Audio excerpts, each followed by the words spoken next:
Bienvenidos nuevamente aquí a este estudio exegético del libro más precioso para mí. Tal vez no para muchos, pero para mí es preciosísimo porque revela la consumación del plan de Dios para esta humanidad. El único plan que existe, el plan de Dios. Y pues hoy vamos a estudiar parte del capítulo 2 que nos corresponde. No vamos a estudiar las 4 iglesias que tenemos en este capítulo 2, como son Éfeso, Esmirna, Pérgamo y Tiatira. Solamente vamos a estudiar Éfeso y Esmirna, pero antes de ello vamos a dar una introducción a este capítulo 2 y el capítulo 3, que prácticamente, como leímos en el versículo 19 del capítulo 1, dice así: escribe las cosas que has visto y las que son y las que han de ser después de esta. Hablamos en nuestro estudio anterior que el libro de Apocalipsis estaba dividido en este versículo, lo dice todo: las cosas que has visto el pasado, las que son el presente y las que han de suceder después de esta, el futuro, la escatología. Y en el capítulo 2 y 3 corresponden las cosas que son, las cosas del presente, el estado de la iglesia. Así que es fácil de ver lo cuidadosamente elaborado que es este precioso libro de Apocalipsis. No es un libro que se compusiera precipitadamente o desordenadamente. Es un conjunto íntimamente entrelazado y literalmente artístico. En este pasaje, el capítulo 2 y 3, tenemos toda una serie de descripciones del Cristo resucitado que vemos en el capítulo 1, versículos 12 al 16, de lo que Juan vio, como acabamos de leer en el versículo 19. Y lo interesante es que cada una de las 7 cartas a las 7 iglesias que aparecen en estos 2 capítulos, con la única excepción de la última iglesia, la iglesia de la Odisea, en cada una de estas 6 iglesias, o 6 cartas, empieza una descripción del Cristo resucitado tomada de este capítulo 1, versículos 12 al 16. ¿Ok? Es como si en esto resonara una serie de temas que llegarán a ser después los textos de las cartas a las iglesias. Así que vamos a dar unos pequeños puntos de introducción antes de empezar a estudiar directamente ya la carta a Éfeso y a Esmirna. Entonces vemos el mensaje a las 7 iglesias del Apocalipsis, como le llaman, o de Asia Menor. Los capítulos 2 y 3 se los conoce de forma general como las cartas a las 7 iglesias. Ahora, no es que solamente habían 7 iglesias en Asia, habían más iglesias. De hecho, por ejemplo, vemos la Odisea, pero cerca de la Odisea está Colosas y no se la menciona aquí. Pablo escribió a los colosenses y también a los laodicenses. Esa carta no aparece, ¿ok? Pero ya vamos a mencionar algunos de los posibles propósitos del Señor. ¿Por qué solamente 7 y por qué esta? ¿Y por qué primero Éfeso también? ¿Ok? Las 7 iglesias nombradas eran una muestra de la totalidad del cuerpo de Cristo, y por eso usa 7. 7, recordemos que es el número de Dios, el número de la plenitud y de la perfección de Dios. Y también pues el 7 de su iglesia, porque es la iglesia de Cristo, es la iglesia perfecta, la que Él salvó con su sangre. ¿Ok? Cada una de las 7 cartas a las iglesias consta de 7 partes. ¿Ok? Y cuando estudiemos la carta a Éfeso voy a mencionar cada una de las partes y las voy a poner aquí en las notas que ustedes tienen, pero ya después en la segunda iglesia voy directamente ya al tema para que ustedes puedan ver. Entonces, ¿cuáles son las 7 partes que tiene cada una de estas cartas? Es, número 1, una dedicatoria, ¿no? Siempre va como, por ejemplo, escribe al ángel de la iglesia en Éfeso, escribe al ángel de la iglesia en Esmirna, Pérgamo, Tiatira, etcétera, etcétera. Número 2, una descripción del Cristo resucitado, de nuestro Señor, en consonancia a la visión de lo que vio Juan, como acabo de mencionar, en capítulo 1, versículos 12 al 16. ¿Estamos? ¿Ok? Número 3, una expresión de aprobación para dicha iglesia.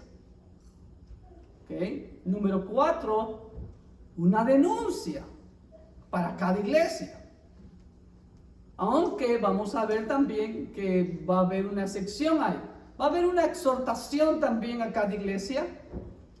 Va a haber una advertencia de disciplina cuando haya la denuncia, pero en este caso se exceptúa a Esmirna y Filadelfia, que no tienen ninguna denuncia o algo que el Señor tenga contra ellas, y mucho menos una advertencia de disciplina. Sí, un ánimo, les da el ánimo para que sigan adelante. Y por último vemos una promesa al vencedor. ¿Ok?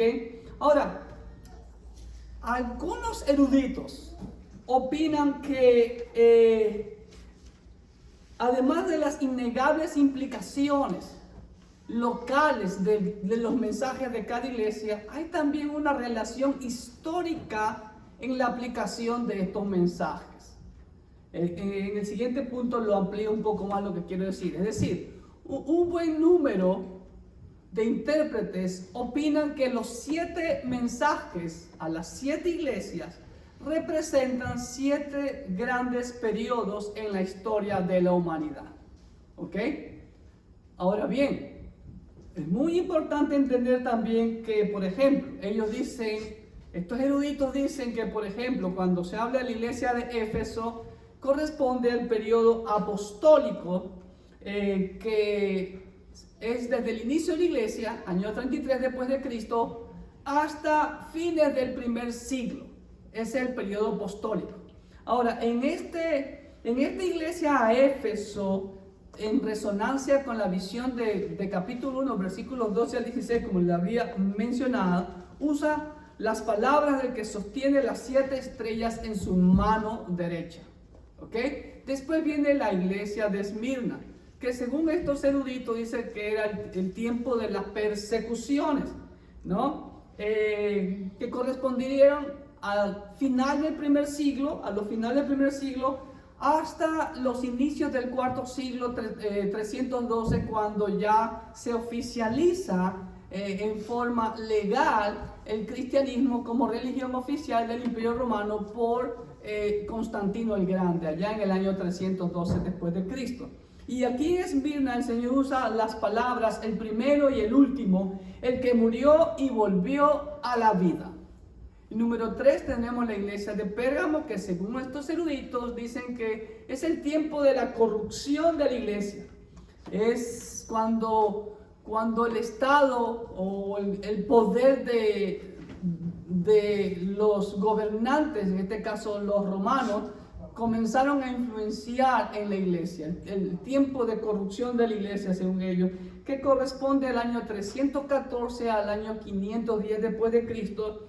Tiempo también en que, a la luz de la historia del cristianismo, vemos algunos concilios y algunos obispos de renombre, como el gran Atanasio.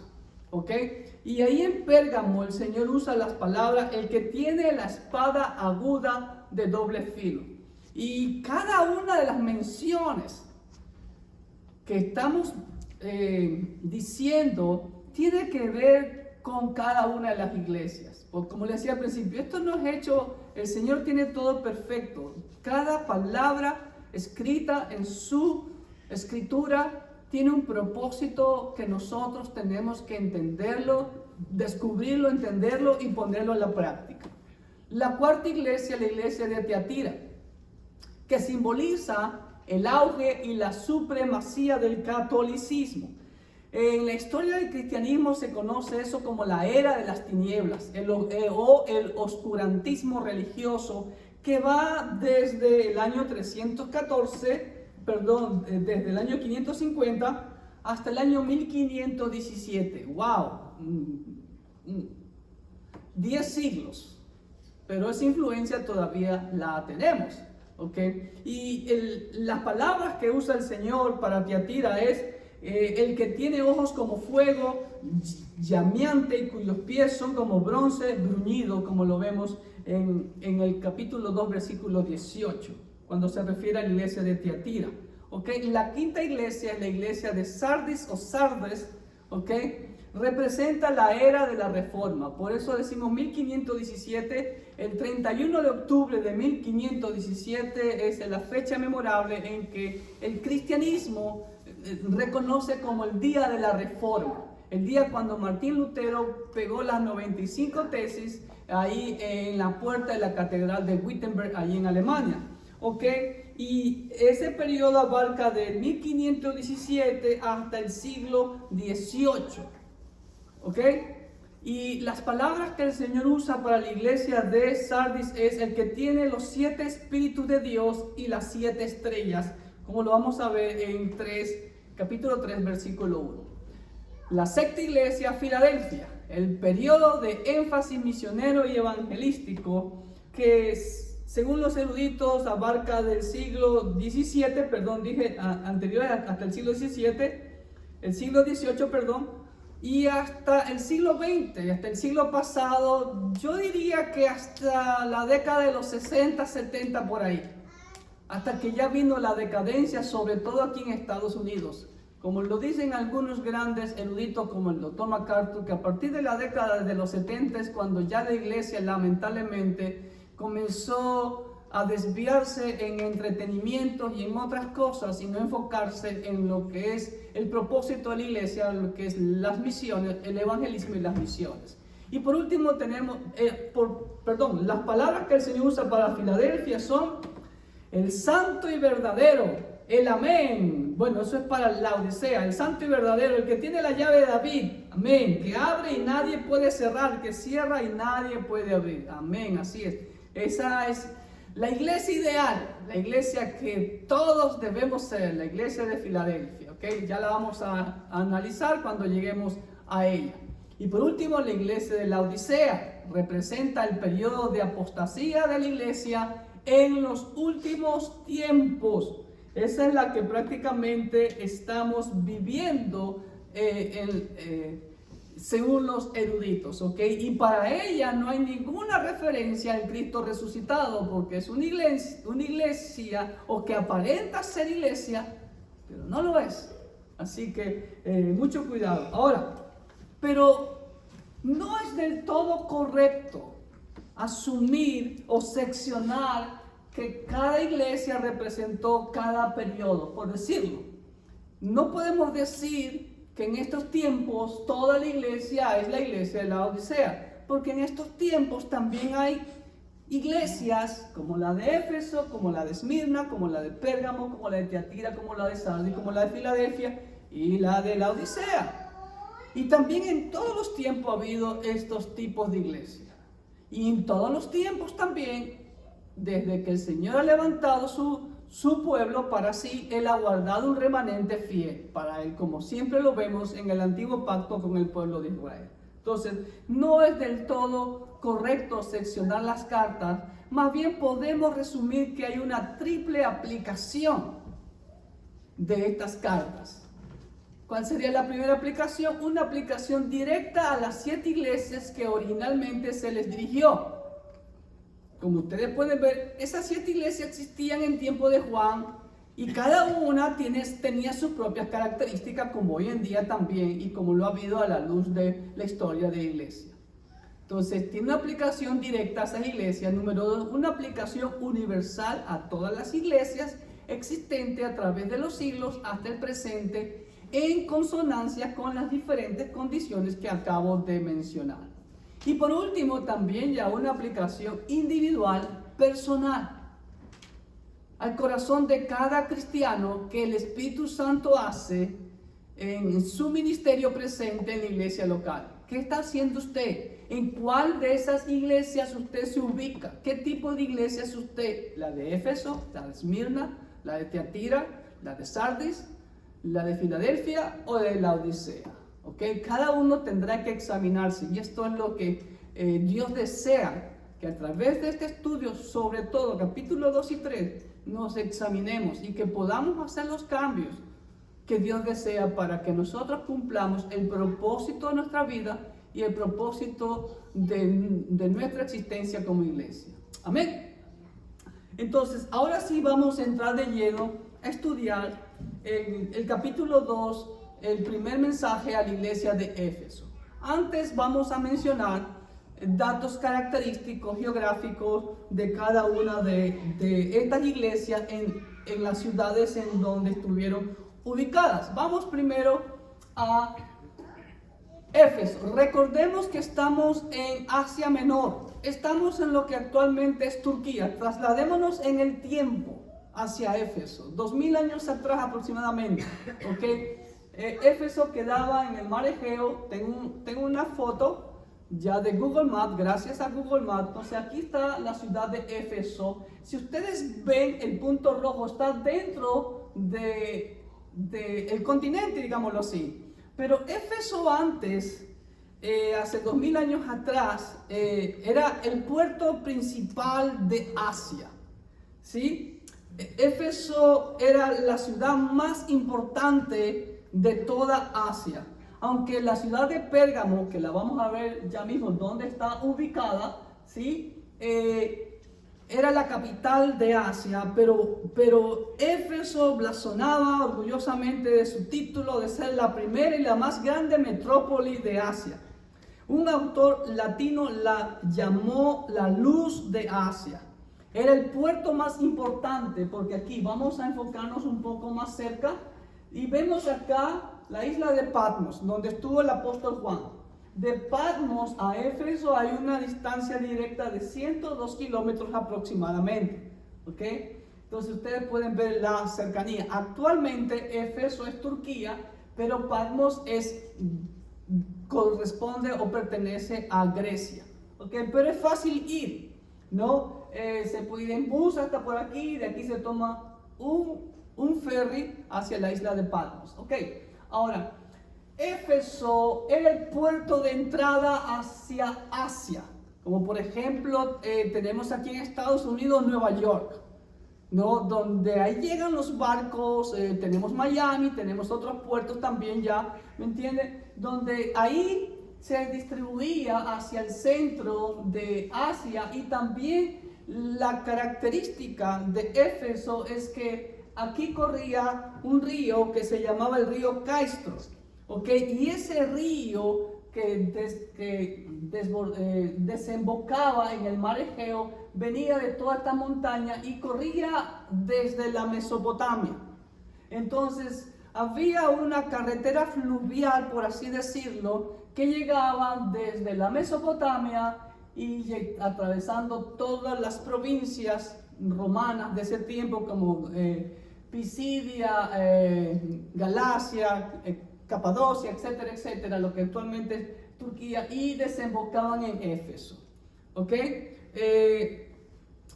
Éfeso era el paso obligado para ir a Roma. En tiempo posterior, cuando conducían a los cristianos, cuando los cristianos eran arrestados y llevados a Roma para ser sacrificados al circo romano, tenían que llegar al puerto de Éfeso.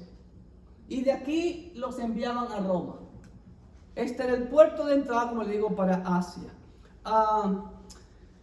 Y lamentablemente, cuando conducían a nuestros hermanos para echarlos a los leones en el circo romano, Ignacio de Antioquía llamó a Éfeso el camino real de los mártires. Su ubicación convertía a Éfeso en la ciudad más rica e importante de Asia y se la ha llamado adecuadamente la feria de las vanidades del mundo antiguo. Mire cómo le llamaban. Éfeso tenía ciertas distinciones políticas, era una ciudad libre. Entre el Imperio Romano, ciertas ciudades gozaban de ese privilegio de ser reconocida como una ciudad libre. En el Imperio Romano, algunas ciudades eran libres, se les había conferido ese honor porque habían prestado servicios incondicionales, muy leales a Roma, como también vamos a ver la ciudad de Esmirna luego también, ¿ok? En Éfeso se celebraban los juegos atléticos más famosos de Asia, que atraían a personas de toda la provincia. Pero algo más importante, ¿por qué se reconoce o se conoce a Éfeso? Como la gran ciudad de la gran diosa Diana, como lo vemos en el libro de Hechos. ¿Ok? La famosa Diana de los Efesios, llamada Artemisa, ¿ok? El templo de Diana, de Artemisa, era una de las 7 maravillas del mundo antiguo. Tenía 425 pies de largo por 220 metros de ancho. Escúcheme bien. Tenía 120 columnas y cada columna medía 60 pies, aproximadamente 30 metros de altura, y que habían sido un regalo de un rey. Y 36 de las 60 columnas, escúcheme bien, estaban incrustadas con oro. ¡Wow! Asia era una mega ciudad lujosa. Les voy a mostrar fotos de las ruinas actuales, ¿ok? Éfeso era un centro famoso también de paganismo, superstición pagana, muchos templos, templo a Herodión, como les voy a mostrar una foto, y el templo de Artemisa o de Diana era la famosa guardiana, y también era una guarida de criminales y una guarida de inmoralidad. El área del templo tenía derecho de asilo. Cualquier criminal era inmune si podía llegar al templo. Una vez que llegaba al templo ya tenía inmunidad. Imagínense hasta dónde llegaba toda la corrupción. El templo de Diana, recuerden que Diana, Artemisa, Astarot, como la vemos en la Biblia, todas esas diosas eran las diosas de la fertilidad, como Venus, como Frida, como Osiris en egipcio. Todas ellas eran las diosas de la fertilidad. ¿Y cuál era su peculiaridad? Que tenía sacerdotisas que ministraban prostituyéndose. Eso era la famosa sacerdotisa, que eran prostitutas sagradas. ¿Ok? Ahora, lo interesante es que ahí está una imagen esta es una réplica en el Museo de Jerusalén, de Israel en Jerusalén. Hay una réplica, hay una original, pero sin la cabeza. Y como ustedes pueden ver, la característica de Diana era que tenía muchos pechos. Hay otras Dianas, y de hecho, en estos lugares, en la actualidad, y como en Pérgamo también, venden todavía estatuillas de esta diosa, y tiene pechos hasta en las orejas. Por todos lados tiene pechos, como ustedes ven aquí, porque eso muestra la fertilidad de esta diosa. Y las monedas que acuñaban, como ustedes pueden ver, en honor a la diosa Diana. Aquí la ven, ¿ok? ¿Sí ven? Diana de Efesio, ¿ok? Y vemos esta estatua también en la ladera de una colina, y como ustedes pueden ver, de cada uno de sus senos brota agua, ¿ok? Y bueno, actualmente Éfeso no existe, por así decirlo. Lo que quedan son ruinas. Como ustedes pueden ver, toda esta área de aquí en las ruinas arqueológicas de la antigua Éfeso. Aquí hay una colina, y actualmente acá existe una ciudad llamada Selkuk. Okay. Algo interesante, que aquí en Éfeso fue la ciudad donde el apóstol Pablo permaneció más tiempo en todo su ministerio apostólico. 3 años, recordemos. Y que Pablo usó Éfeso como, por así decirlo, un centro de evangelismo hacia el interior de Asia. Déjenme mostrarles el mapa. Como ustedes pueden ver, de aquí Pablo comenzó a plantar iglesia con sus discípulos. ¿Okay? Recuerden que también tuvo ahí a Timoteo. También ahí estuvo Aquila, Priscila. ¿Okay? Y también más tarde, recuerde cuando Pablo iba hacia Jerusalén, Pablo hace llamar a los ancianos de Éfeso hacia Mileto. Mileto quedaba por aquí más o menos, ¿sí? Para exhortarles. Eso lo vemos allá en el libro de Hechos, ¿ok? Y posteriormente, como nos dice la historia, Juan, el apóstol Juan fue la figura en Éfeso. La leyenda cuenta, o la historia, o la tradición cuenta, que llevó allí consigo a María, la madre de Jesús, y que ella fue enterrada aquí. Si ustedes ven el mapa actual, miren lo que dice aquí a la izquierda: Iglesia de María. Hay una iglesia antigua que se ha levantado en honor a María, ¿ok? Entonces, esto es lo que tenemos de Éfeso. Ahora, como les decía, Éfeso gozaba de un lugar geográficamente estratégico y por eso la hacía tan rica, tan mercantilista y también tan pagana, con tantos templos, tanto paganismo, tanto supersticiones que habían ahí, tanta inmoralidad también. Pero ahora, como ustedes ven, todo el área de Éfeso es una ciénaga, es como un pantano, ¿no? Porque hasta aquí llegaba el mar. Si ustedes ven, este es el gran teatro de Éfeso. Por aquí en la entrada, acá abajo, uno tiene que caminar todo esto, pasar por la puerta de Hércules. Aquí hay un pequeño teatro, pasa por la puerta de Hércules, aquí el camino que conducía al gran teatro. Aquí es donde los alborotadores, allá en el libro de Hechos que no menciona, que fueron hasta el gran templo, hasta el gran teatro, perdón, a gritar grandes dianas de los Efesios por casi 2 horas. ¿Ok?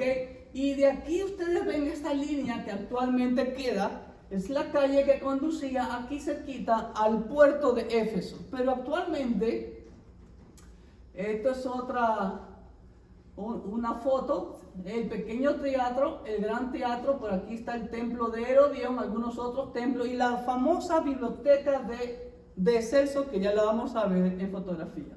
Y bueno, esta es la entrada. Dios nos permitió a mi esposa y a mí en el 2012 estar ahí y pues wow, caminar por donde caminó el apóstol Pablo, Timoteo, Priscila, Aquila y el apóstol Juan, ¿no? Y esta es la famosa puerta ¿qué dije? Hércules, ¿sí?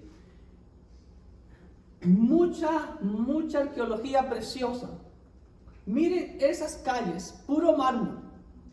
2000 años después, imagínense hace 2000 años. Esto era una belleza arquitectónica. Y aquí tenía una de sus diosas. ¿Saben cuál diosa es esta? La diosa de una marca que Francisco la tiene en su pecho en este momento. La diosa Nike. Esta es la famosa diosa Nike. Y ese símbolo que tú tienes en tu pecho es por esta de aquí. ¿Sí ve? Y la gran diosa Nike significa, la palabra Nike significa victoria o conquista, triunfo. ¿Ok? ¿Estamos? Entonces, esa también era una de las diosas ahí en Éfeso. Y miren, esas son las calles donde caminaron todos los plateros, ¿no? Hacia acá a la derecha de la colina estaba el gran teatro, que posiblemente podía albergar a unas 20,000 personas. Y miren todas esas calles, wow. Sinceramente yo me quedé asombrado de la belleza arquitectónica 2000 años después. Ahora imagínense hace 2000 años atrás. ¿Ok? Este es el famoso templo a Herodión. Aquí está una esfinge de Herodión. Y esta es la famosa biblioteca de Celso. ¿Ok? Una belleza arquitectónica que todavía se conserva.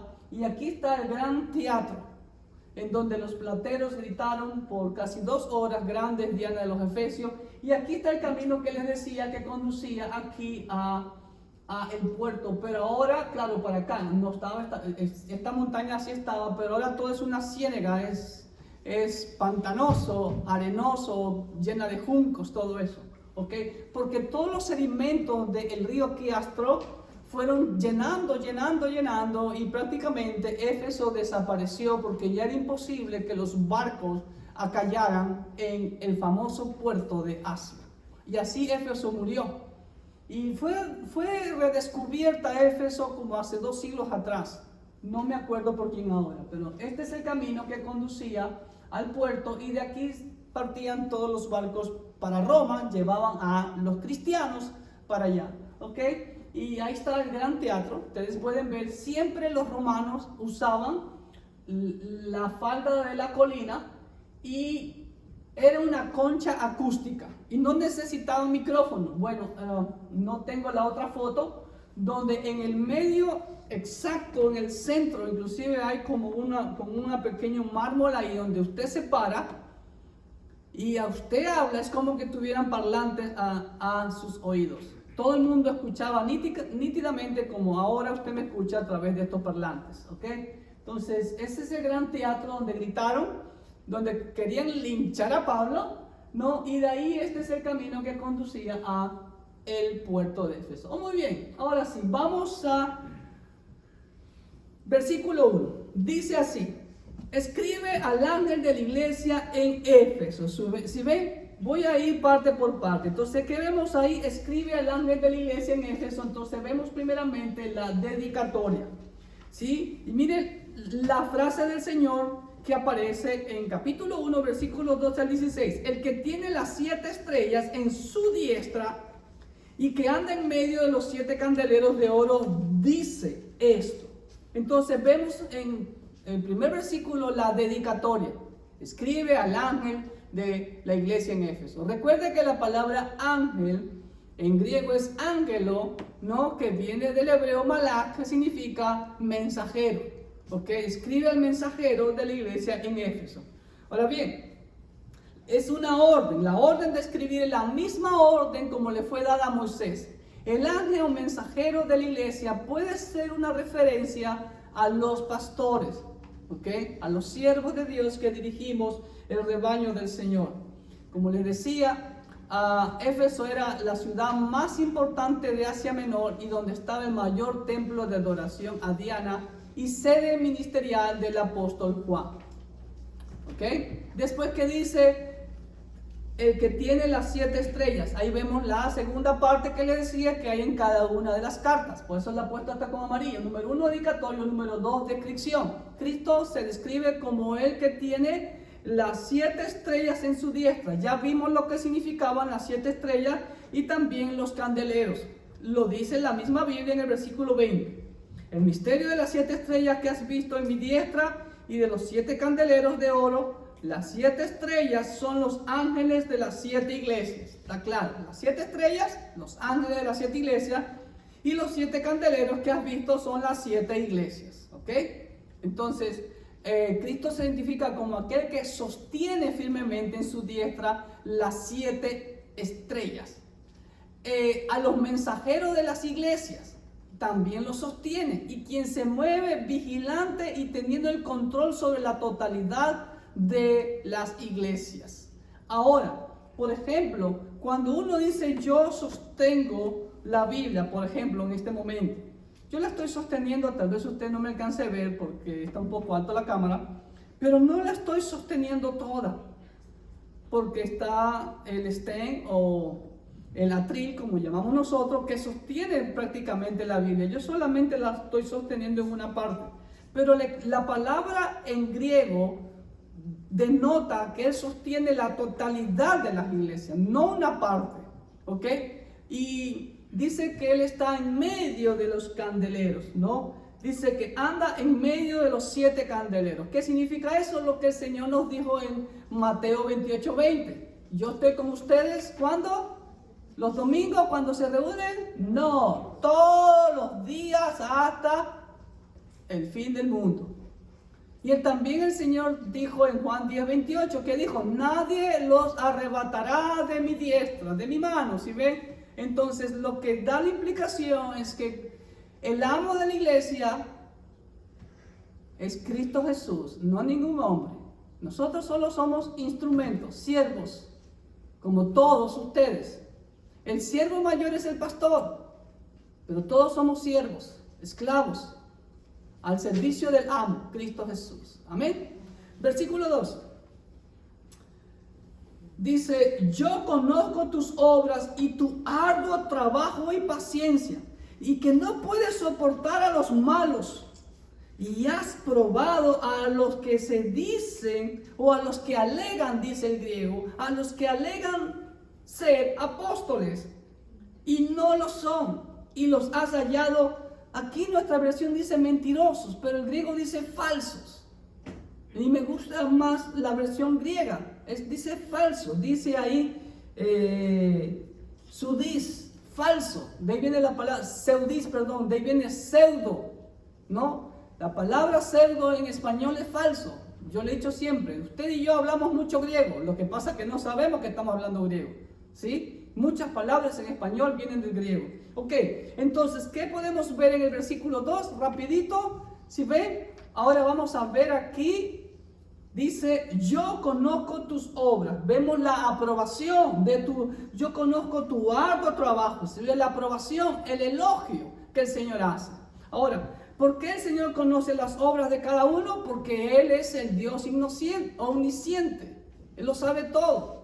El Señor conoce tu corazón, el Señor conoce mi corazón, el Señor conoce nuestras obras y sabe lo que hay en nuestros corazones y somos libro abierto ante Él, no podemos ocultar nada ante Él, ¿ok? Ahora, Cristo elogió a la iglesia de Éfeso, mire, ¿por qué? Por su esforzado trabajo y miren lo que dice en nuestra Biblia, dice paciencia, pero me gusta más. El original griego dice aguante, has aguantado el embate, los problemas, las dificultades. ¿Ok? Recuerda, hermano querido, la descripción que le di de Éfeso, una ciudad totalmente pagana. Usted ve en el libro de Hechos cuando querían linchar al Pablo porque el negocio de los plateros que construían las estatuillas de Diana y de los templecillos de Diana se estaba viniendo abajo. Hoy en día pasa lo mismo. ¿Por qué? Porque los verdaderos siervos de Dios le dañamos el negocio a los corruptos. Entonces, siempre va a haber oposición. Hermano, lo vemos desde el primer siervo que Dios cogió para su obra, cuando ya estableció Israel, desde Moisés, los profetas, el mismo Señor Jesucristo, los apóstoles y hasta el día que el Señor venga. Así que hay que aguantar las circunstancias difíciles por el nombre del Señor, ¿no? Ahora, no es que ellos, soportaban, no. Los hermanos de Éfeso tomaban estas dificultades como oportunidad para glorificar al Señor. Y eso es lo que es esta pandemia. No es una dificultad, es una oportunidad que Dios nos está dando para glorificarlo, para proclamar su nombre, para hacer saber de Él. Él está hablando a usted, le está hablando a la familia, le está hablando a la sociedad, le está hablando a este mundo. Que no querramos escuchar es otra cosa. Mateo 7:20 dice, por su fruto los conoceréis. Segunda de Timoteo 2:10 dice así. Segunda de Timoteo 2:10 dice así. Por tanto, todo lo soporto por amor de los escogidos, para que ellos también obtengan la salvación que es en Cristo Jesús con gloria eterna. Así es. Soportamos a veces calumnias, soportamos ofensas, soportamos ingratitudes muchas veces, pero con tal de salvar a una persona para Cristo, lo aguantamos. ¿Usted lo aguanta? Además, ¿qué hacían los hermanos de Éfeso? No toleraban el pecado entre sus miembros, sino que los reprendían como el Señor ordenó en Mateo 18:15. Si tu hermano peca contra ti, quédate callado o díselo a tu hermano o a la comadre o a la otra hermanita. Eso no dice la Biblia. Si tú ves a tu hermano pecar, si te quedas callado, eres cómplice. Eso dice la Biblia.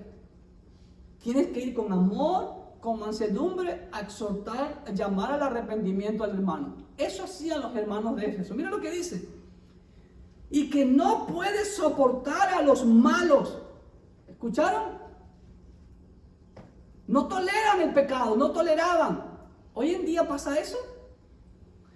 Y además, ¿qué hacían? Dice, tampoco se dejaron engañar por los falsos apóstoles o por falsos siervos del Señor. Como hoy vemos los engaños de muchos falsos apóstoles, profetas, pastores, como se autoproclamen. Los cuales solamente ¿cómo podemos saber si son veraces, si están diciendo la verdad? ¿Cuál es el examen que tienen que pasar? El filtro, la Biblia, las Escrituras. Juan 5:39, escudriñar las Escrituras. No creas a todo lo que yo te digo. Escudriña. Sé como los hermanos de Berea, que escudriñaban para ver si el palabrero de Pablo decía la verdad. Primera de Juan 4:1, el Señor nos exhorta y nos dice que tenemos que analizar bien a todo espíritu. ¿Ok? Porque no todo espíritu viene del Señor. Primera de Juan 4:1 literalmente dice así: amados, no creáis a todo espíritu, sino probad los espíritus si son de Dios, porque muchos, no pocos, muchos falsos profetas han salido por el mundo. ¿Ok? Selah. Recuerden la aplicación personal y como iglesia. Usted está trabajando arduamente para el Señor, mi hermano. Iglesia, ¿está trabajando arduamente para el Señor? Hermano, ¿usted está rechazando el pecado o está siendo cómplice del pecado? ¿Se está haciendo de la vista gorda? Usted es culpable. Usted es tan pecador como el hermano que está cometiendo pecados y se queda callado.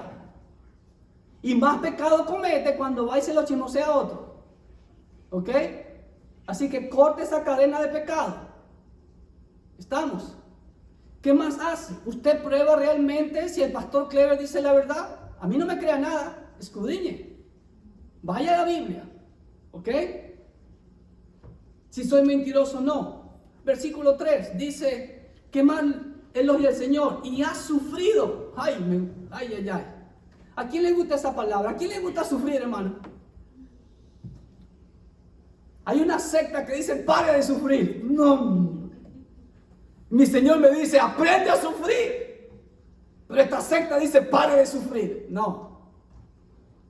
Con humildad en mis conferencias de liderazgo vemos a la luz de la Biblia los requisitos para ser un siervo. No un mandamás, un siervo. El que quiere ser grande entre los demás tiene que ser el siervo de todos, esclavo de todos, servir a todos, dice mi Señor en Marcos 10, 43, 45. ¿Ok? Y aquí dice: y ha sufrido. El primer requisito, si usted quiere agradar a Dios, primero tiene que tener el llamado de Dios. Mi hermano que usted está viendo este video, si usted dice que es un líder de la iglesia, ¿usted ha sido llamado por Dios? Si usted ha sido llamado por Dios verdaderamente, requisito número 2, tiene que aprender a sufrir. Tiene que aprender que en el ministerio se sufre. Tiene que aprender que hay golpes, ingratitudes, traiciones de los propios hermanos, de aquellos de los cuales tú te desvives. Te van a dar la puñalada. Judas tuvo el mejor pastor, el mejor maestro, el mejor amigo, el mejor de todos, y el Dios encarnado. Lo traicionó. Todos lo abandonaron en el momento de la cruz del Señor. Solo Juan estuvo ahí. ¿Cómo terminó Pablo? Dice Pablo: todos me han abandonado. Así que si no estás dispuesto a recibir crítica de la gente, porque recuerda, como dicen mis hermanos cubanos, y valga la predicación, el mensajito aquí. Escucha bien, chicos, como dicen mis hermanos cubanos. Al árbol que tiene fruto, a ese le van a tirar piedras. Al que no tiene fruto, no le van a tirar piedra. Así que, ¿estás dispuesto a sufrir por Cristo? ¿Estás dispuesto a que te humillen? ¿A que hablen mal de ti? ¿A que te calumnien? Sin razón alguna.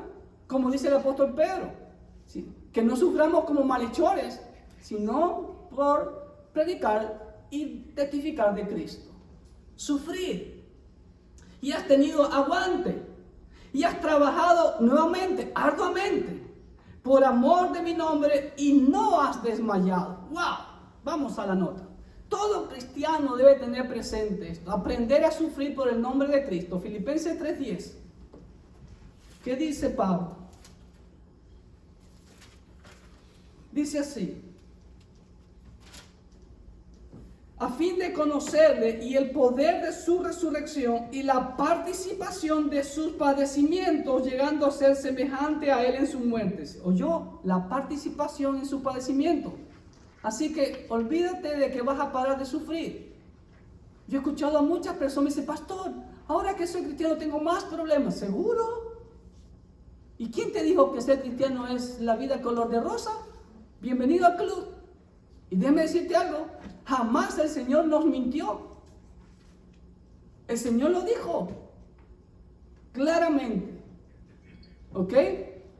Si a mí el árbol verde me ha hecho esto, a nosotros peor cosa nos hará. Así que bienvenido al club. Pero recuerda siempre que las aflicciones del tiempo presente no se comparan en nada con la gloria que ha de manifestarse en nosotros. Amén. Y el apóstol Pedro también lo dice en primera de Pedro 4:13. Miren lo que dice el apóstol Pedro. Ya lo mencioné hace un momento. Sino gozaos por cuanto soy participante de los padecimientos de Cristo. Mira lo que parece masoquista. No, no es masoquismo. Gózate de los padecimientos. Hace unos años atrás ahorcaron un hermano en uno de los países árabes y él estaba riendo cuando lo iban a ahorcar y estaba cantando. John Huss, que muy pocos saben quién es él, fue antes de Martín Lutero, murió en la hoguera y él murió cantando y diciendo: Jesús, hijo de David, ten misericordia de mí. Eso es sufrir por Cristo y trabajar arduamente. La palabra ahí es hasta el cansancio, hasta ya no tener más fuerzas, sin desmayar, como dice el apóstol Pablo en Gálatas 6:9. Dice así, Gálatas 6:9, el apóstol Pablo dice así: no nos cansemos pues de hacer bien, porque a su tiempo segaremos si no desmayamos. Hermano, ¿usted está trabajando arduamente? ¿Usted está sufriendo por causa de Cristo? ¿Usted solamente quiere ser servido? Porque hay gente que piensa que la iglesia es para que le sirvan. No, aquí todos venimos a servir. Si usted no está sirviendo, examinémonos bajo la lupa, bajo el microscopio de la Biblia. Y si realmente digo ser cristiano es porque hago las cosas que Cristo hizo. Así que está fuerte el mensaje, ¿no? Bueno, eso es lo que dice la Biblia. ¿Ok? Ojo. Mire, en estos dos versículos se repite mucho la palabra trabajo, la palabra obra y la palabra paciencia. Aguante. ¿Por qué cree que Dios las repite? Porque la Biblia dice: por sus frutos los conoceréis. Recuerde que esta pregunta que usted debe de responderse. El día que usted entregó su vida a Cristo Jesús de todo corazón, en ese momento usted tuvo vida eterna. La pregunta es: ¿por qué no se lo llevó el Señor en ese momento al cielo si ya tiene vida eterna? Porque usted tiene un arduo trabajo que hacer aquí en la tierra. Amén. Versículo 4. Pero tengo contra ti que has dejado tu primer amor. A ver, ¿qué viene a ser el versículo 4? La denuncia. Aquí viene la denuncia, el pero tengo contra ti esto, la acusación. ¿Cuál era el problema de los hermanos de Éfeso? Habían dejado el primer amor. Escúcheme bien, podemos trabajar duramente, 24 horas al día en la obra del Señor. Podemos cantar lo más bonito, podemos cantar 2, 3 horas. Pero si yo no tengo una relación con el Dios de la obra, todo lo que yo haga, puedo tener el PhD más grande del mundo, puedo tener 500 años de estudio, pero si yo no tengo una relación de amor con Dios, como dice el apóstol Pablo en 1 de Corintios 13, no vale nada, no vale nada. Yo puedo tener una ortodoxia grande, puedo ser un buen maestro, un buen predicador, pero si no tengo una relación día tras día con mi Señor, no vale nada. Usted puede cantar de lo más bonito.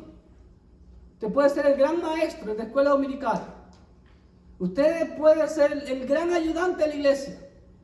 Pero si no tiene una intimidad día a día con el Señor, no sirve para nada. Él lo acaba de decir el Señor. Has perdido tu primer amor. Número 5. ¿Qué dice? Recuerda. Ojo, la palabra recuerda, ¿qué es? ¿Una sugerencia? ¿Una pregunta? Es una orden, es un imperativo.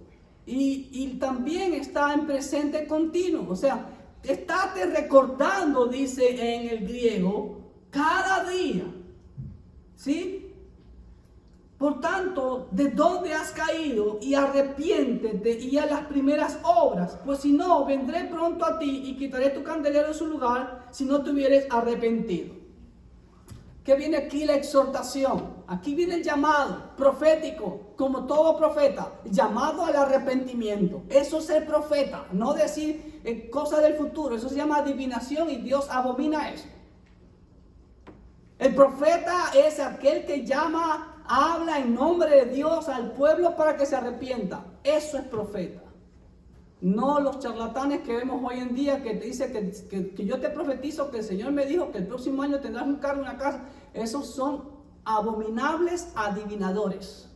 ¿Ok? Ahora, ¿qué se ha perdido? El primer amor. ¿Qué es lo que pasa?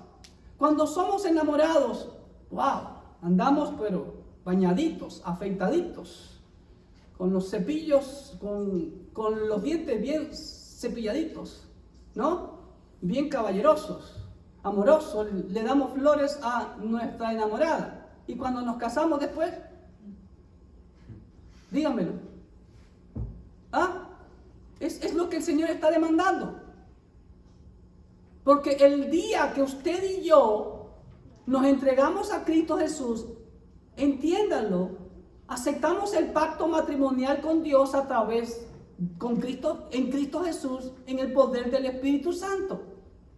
Y usted tiene que mantener esa relación matrimonial, así como mi esposa, que es hasta la muerte, pero con Jesús por la eternidad. Así que no puede ser amor de un día. Es como la ilustración que yo digo. La pareja se casa, la novia se desaparece la noche de bodas, a la semana aparece llamándole por teléfono, mi amor, ¿cómo estás? Ay, ¿cómo crees que estoy? Ok, vamos a comer, salimos a comer y después se vuelve a perder. Es literalmente lo que hacen muchos cristianos. Se acuerdan del Señor solo cada domingo para cumplir. No hay una relación de amor. Una relación de amor se cultiva día tras día. Es como una cuenta bancaria. Usted no puede girar un cheque si usted no ha depositado previamente dinero a la cuenta. Así cuando un hombre y una mujer se enamoran, pero más tarde pierden el primer amor y pueden llegar al divorcio, Cristo nos exhorta a recordar ese pacto de amor matrimonial que asumimos con Dios en Él y permanecer en el primer amor, cambiando la religiosidad o hipocresía por una verdadera relación de amor con Dios. Recordar cada instante ese amor sublime, ese amor incomparable, ese amor que el mundo no alcanza a entender, ese amor de Dios, porque Dios es amor. Recordar el amor de Dios, lo que Cristo hizo por nosotros en la cruz, es el primer paso para el arrepentimiento.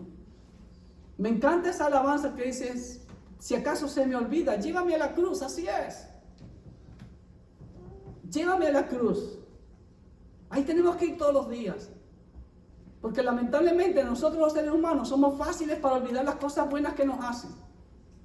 Y siempre nos juzgarán por el favor que no hicimos o por el pecado que cometimos, entre comillas. Jeremías 2:2 exhortaba. Lo mismo pasó con Israel. En Lucas 15:17 también el Señor exhorta a no perder ese primer amor, ese enamoramiento. Hay que irlo cultivando. Amén. Versículo 6. Pero tienes esto, ¿ok?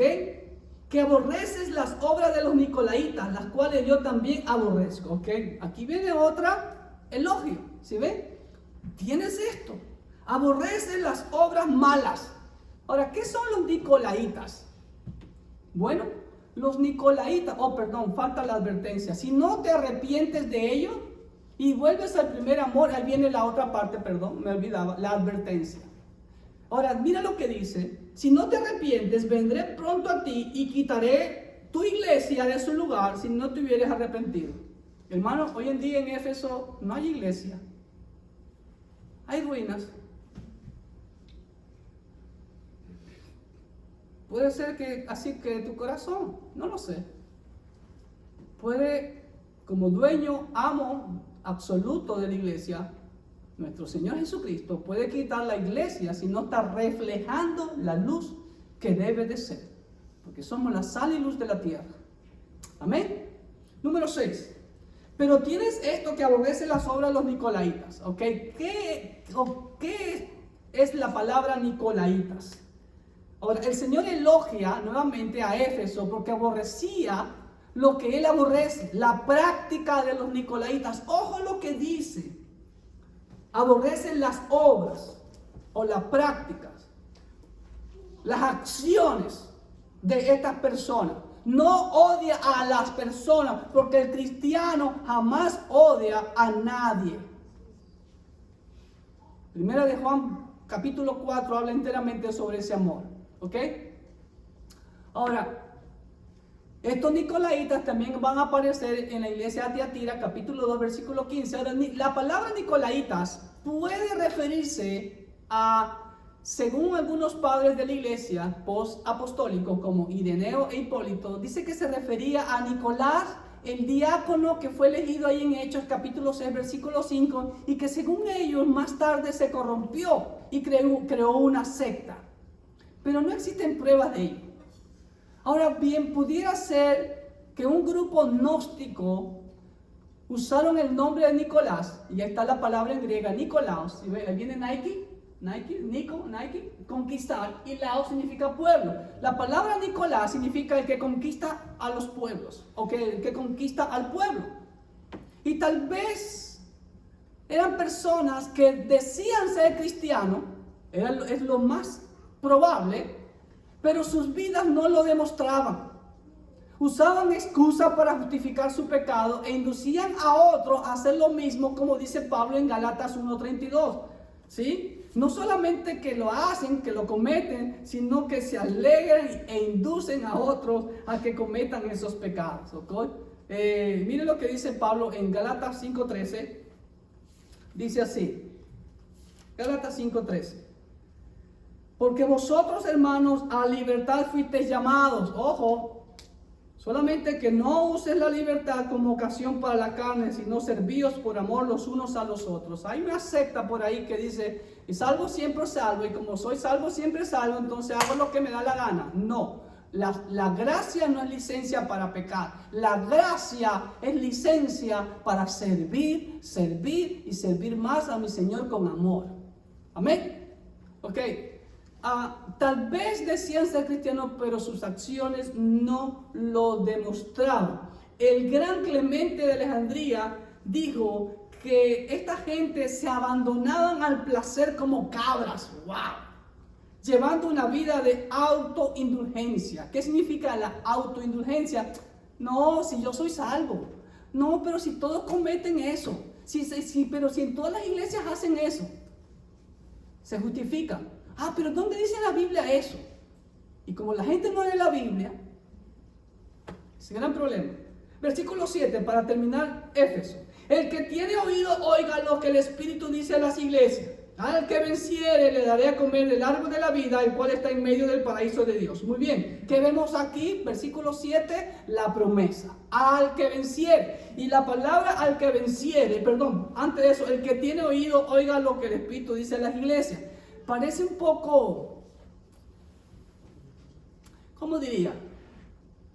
Medio ignorante, podría decir. El que tiene oído. ¿Y quién no tiene oído? El que tiene oído, oiga. ¿Qué significa eso? En nuestro idioma puede ser algo tonto decirlo, pero no. Aquí lo que quiere decir es, ¿ok? El que desee escuchar, el que desee poner atención, el que desee obedecer. Eso es lo que quiere decir el que tenga oído, oiga. Porque todos oímos, todos escuchan ustedes el mensaje, pero ¿a cuántos le entran por aquí y le salen por acá? Ese es el problema. Estamos, el que tenga, y aquí vemos condicionante, no es para todo el mundo. Y luego dice, al que venciere, ahí vemos la segunda condicionante, no es para todo el mundo. Como alguien dijo, que Dios es amor, Dios va a salvar a todos. Sí, pero Dios también es justicia, Dios también es fuego consumidor. Entonces yo le decía, entonces Fidel Castro se verá al cielo. No, entonces, ¿cómo compagina lo que usted dice? Que Dios es amor y que todos van al cielo. Entonces Nerón va al cielo, Adolfo Hitler va al cielo. Porque Dios es amor. No. Y además Dios no condena a nadie. El hombre se condena porque quebranta los mandamientos de Dios y rehúsa creer en el Hijo, como dice Juan 3:36. Promesa. Vemos dos condicionantes para recibir la promesa. El que tiene oído. Y esta es la primera frase de 7 que vemos en las 7 cartas, o las 7 iglesias. Y el que venciere también. Esta promesa es individual para los que son guiados por el Espíritu Santo, como Pablo dice en Romanos capítulo 8. Si soy guiado por el Espíritu Santo, realmente eres hijo de Dios. La pregunta es, ¿qué te guía? ¿Tu yo? ¿Tu motivación? ¿Tu deseo? ¿Tu voluntad? ¿O realmente la voluntad de Dios que te guía el Espíritu Santo? ¿Ok? Al que venciere le daré a comer. Al que venciere. Aquí vemos entonces claramente que el Señor habla de dos tipos de personas: los vencedores y los perdedores, los valientes y los cobardes. La Biblia lo dice: los cobardes serán lanzados al lago de fuego. ¿Ok? Y aquí vemos el árbol de la vida y el paraíso que fueron quitados por causa del pecado, pero los vencedores tendrán acceso a ellos por toda la eternidad. Primera de Juan 5:4 nos dice así. Primera de Juan 5:4. Porque todo lo que es nacido de Dios vence al mundo, y esta es la victoria que ha vencido al mundo, nuestra fe. ¿Quién es el que vence al mundo sino el que cree que Jesús es el Hijo de Dios? La palabra creer es ser como Cristo. ¿Ok? Apocalipsis 21:7-8 dice que los cobardes, los incrédulos, los abominables, los mentirosos, los homicidas, etcétera, etcétera, no entrarán al reino de los cielos. ¿Ok? Entonces, hasta ahí llega la carta a Éfeso. Vamos rapidito a Esmirna. Esmirna, ¿dónde está ubicado Esmirna? Mire el mapa a través de Google Maps. De Éfeso a Esmirna actualmente hay como 77 kilómetros, dependiendo de la ruta que uno agarre. ¿Ok? Y ojo que Esmirna también está como en una bahía, una larga bahía como usted ve. ¿Ok? Ahora bien, Esmirna era también encantadora y era la rival de Éfeso. ¿Ok? Ocupaba el segundo lugar de todas las ciudades de Asia. Se llamaba el adorno de Asia, la corona de Asia y la flor de Asia. Imagínense. Esmirna se había fundado como una colonia griega por allá por el año 1000 a.C. Y alrededor del año 600 a.C. le había sobrevenido una desgracia porque los lidios la habían asaltado por el este y le habían destruido. Quedó prácticamente convertida en ruinas durante 400 años, hasta que vino Lisímaco, uno de los generales de Alejandro el Grande, y la reconstruyó, ¿ok? Con amplias calles, toda la hermosura que era típico de ellos. Y también Esmirna era una ciudad libre porque había sido fiel a Roma. Y se dice que en un tiempo en que los soldados romanos estaban sufriendo de hambre y frío, el pueblo de Esmirna se despojó de sus ropas para enviárselos a los romanos. Y tal era la reverencia que sentía Esmirna por Roma, que ya por el año 195 a.C. fue la primera ciudad del mundo que erigió un templo a la diosa Roma. Y en el 26 después de Cristo, cuando las ciudades de Asia Menor se disputaban el honor de edificar un templo a la divinidad del emperador romano Tiberio, ¿quién cree que fue elegida? Esmirna. ¿Ok? Aún por encima de Éfeso. No solo era grande Esmirna en comercio, belleza y eminencia política y religiosa, también era una ciudad en la que florecía la cultura, pero también el paganismo, la idolatría, la inmoralidad. Había una legión de templos, como en Éfeso, como en todas partes.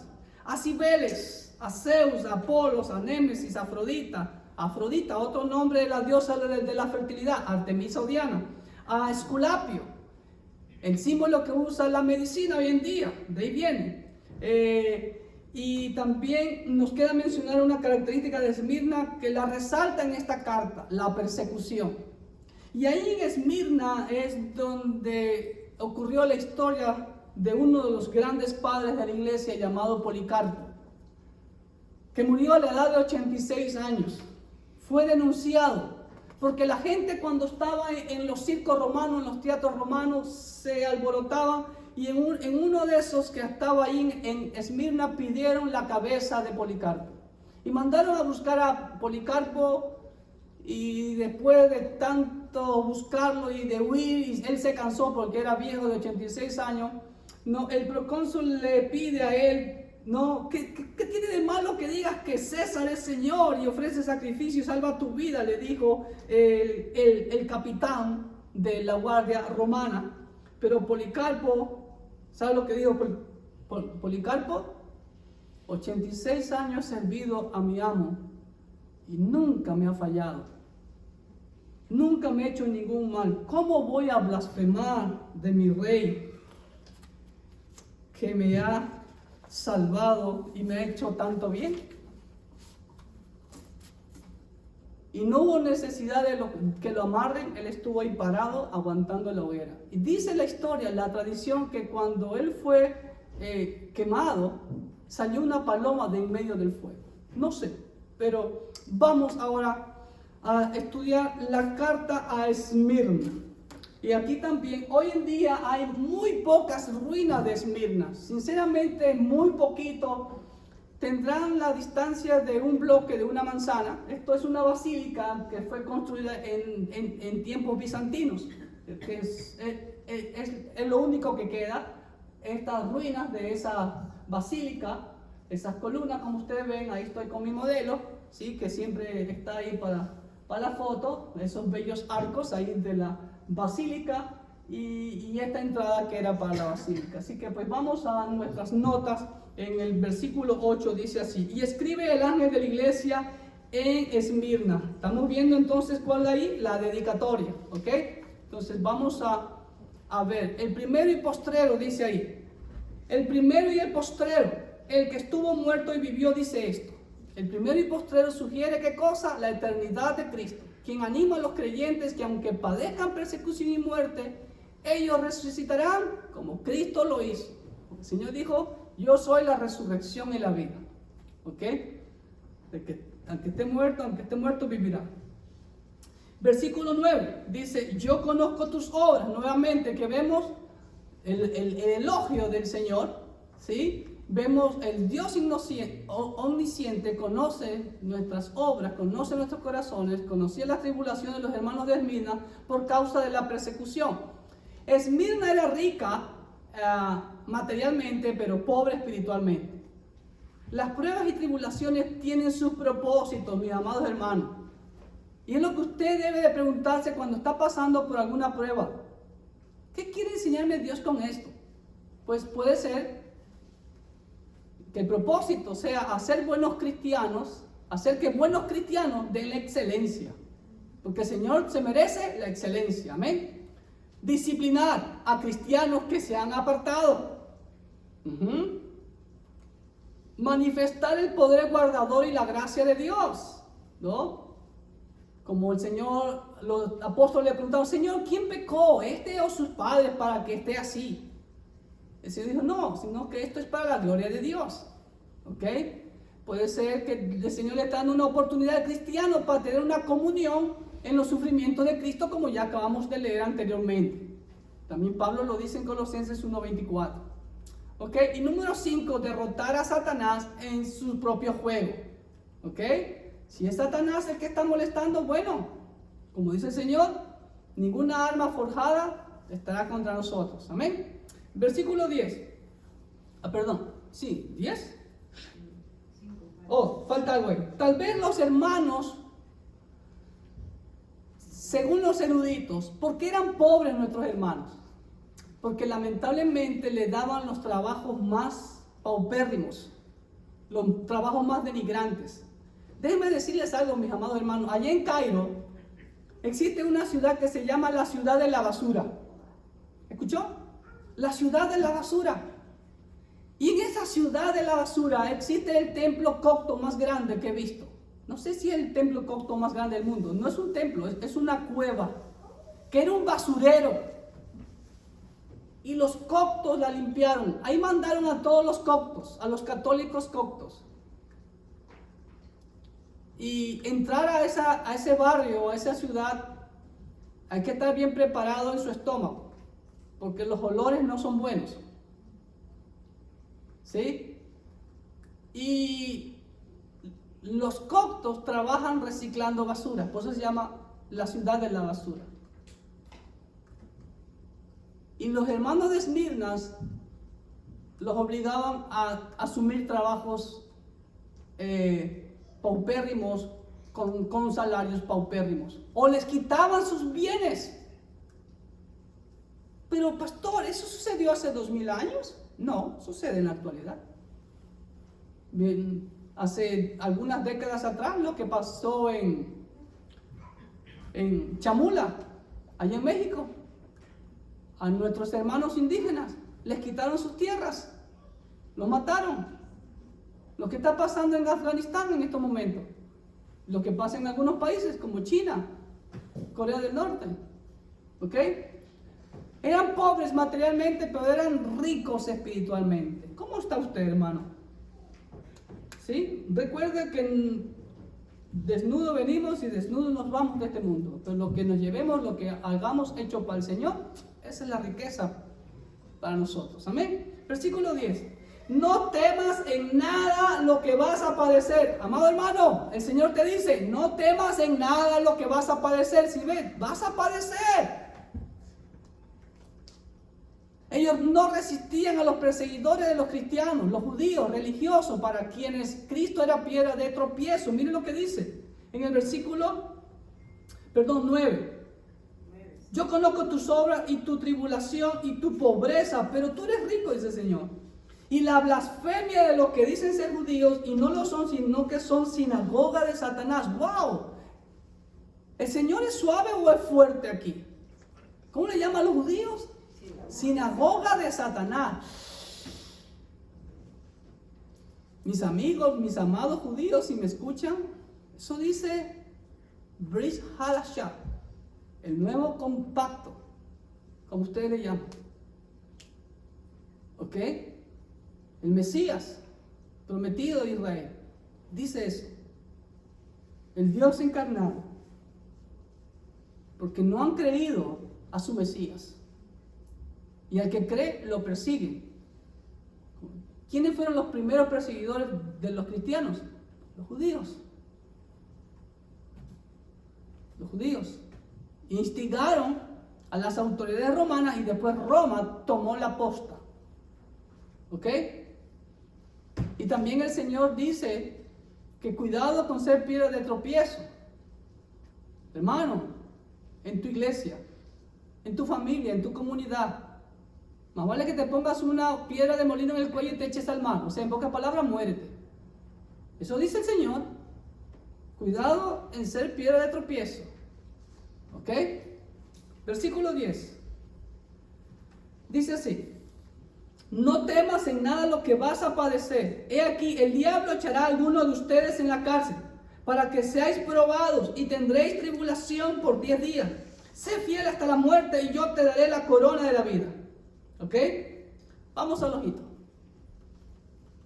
El Cristo eterno nos anima a no temer. Mateo 10:28 dice, nadie los arrebatará de mi mano. ¿Ok? Mateo 10:28 dice, no temáis a los que matan el cuerpo, porque no pueden matar el alma. ¿Qué más te pueden hacer? Que te maten, ¿qué más te pueden hacer?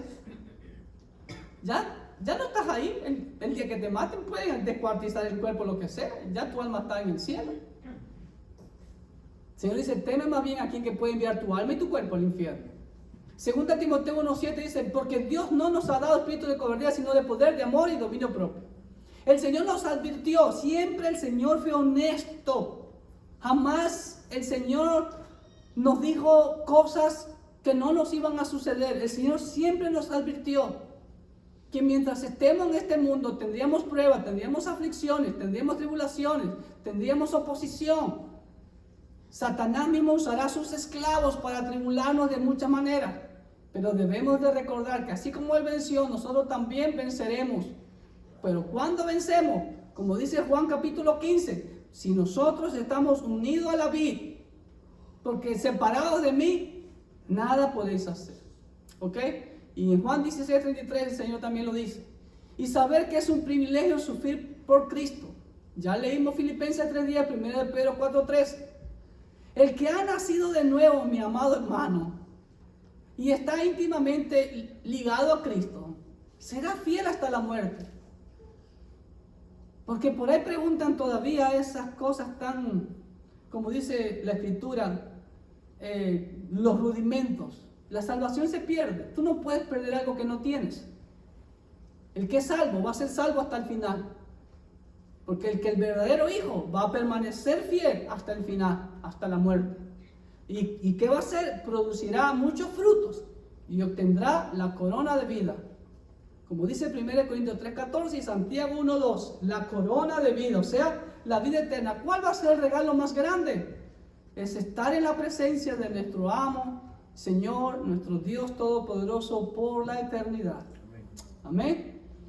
Y por último, ¿qué le dice a la iglesia de Esmirna el Señor? El que tiene oído, oiga lo que el Espíritu dice a la iglesia, a las iglesias. Ojo, ya aquí habla en plural, lo mismo que en Éfeso, ¿ok? El que venciere, nuevamente las dos condicionantes, la misma frase que vimos en la carta a Éfeso, ¿ok? No sufrirá daño de la segunda muerte. ¿Cuál es el daño? ¿Cuál es la segunda muerte? El lago de azufre y fuego que arde por la eternidad. Nuevamente vemos las dos condicionantes y vemos la exhortación a escuchar y a obedecer a Dios, tanto personal, tanto colectivamente como iglesia local y tanto como iglesia universal. La promesa a los vencedores que nunca jamás sufrirán la condenación eterna en el lago de fuego que arde por toda la eternidad. Apocalipsis 20, 14, 15 dice así: y la muerte y el Hades fueron lanzados al lago de fuego. Esta es la muerte segunda, y el que no se halló inscrito en el libro de la vida fue lanzado al lago de fuego. Hasta aquí llegamos, mi amado. Analicémonos. Selah, como dice el libro de Salmos. Pare, medite, examinémonos. En todas estas dos cartas, ¿hay alguna característica que se refiere a mí? ¿Hay alguna denuncia que se refiere a mí? ¿Hay algo que tengo que arrepentirme? Pues hagámoslo. Y que cada día recordemos, como nos dijo el Señor en la carta de Éfeso, recordemos ese amor que sobrepasa todo entendimiento, que fue demostrado en la cruz del Calvario. Recordar que fuimos salvos para servir, servir y servir. Porque lo que hagamos durante esta minúscula, microscópica vida en servicio al Señor no se compara en lo mínimo con el gozo por la eternidad que vamos a tener. Dios me los bendiga ricamente.